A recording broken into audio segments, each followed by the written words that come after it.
এরপরে বিশ্বনবী বললেন জুমার দিন দোয়া করলে কবুল হয়। এমন একটা সময় আছে জুমার দিনে, ওই সময় যদি বান্দা আল্লাহর কাছে কিছু চায়, সেটা না দিয়ে খালি হাতে আল্লাহ বান্দারে ফিরাইয়া দেয় না। সেটা কখন?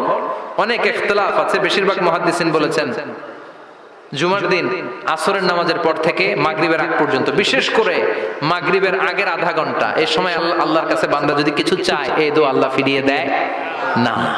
তার মানে আদম সৃষ্টি হলো জুমার দিনে, দুনিয়ায় নামিয়ে দেয়া হলো জুমার দিনে, তওবা কবুল করে নেওয়া হলো, রূহ কবজ করা হলো জুমার দিনে, আবার কিয়ামত সংগঠিত হবে জুমার দিনে। পড়েন সুবহানাল্লাহ। আর বিশ্বনবী বললেন আল জুমাআতু ইলাল জুমআ কাফফারাতুন লিমা বাইনাহুমা।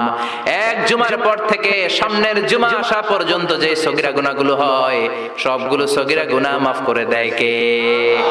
রজব শাবানে বরকতে দাও, রমজান মাসে গুনাহ ঝড়াও, সপ্তাহ জুড়ে তুমি বরকতে দাও, জুমার দিনেতে গুনাহ ঝড়াও, রজব শাবানে বরকতে দাও, রমজান মাসে গুনাহ ঝড়াও। ঠিক কি না?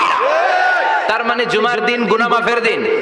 সারা সপ্তাহে ভুল ত্রুটি অন্যায় যা করলাম, জুমার নামাজের বদৌলতে সব গুনাহ মাফ করে দেয় কে?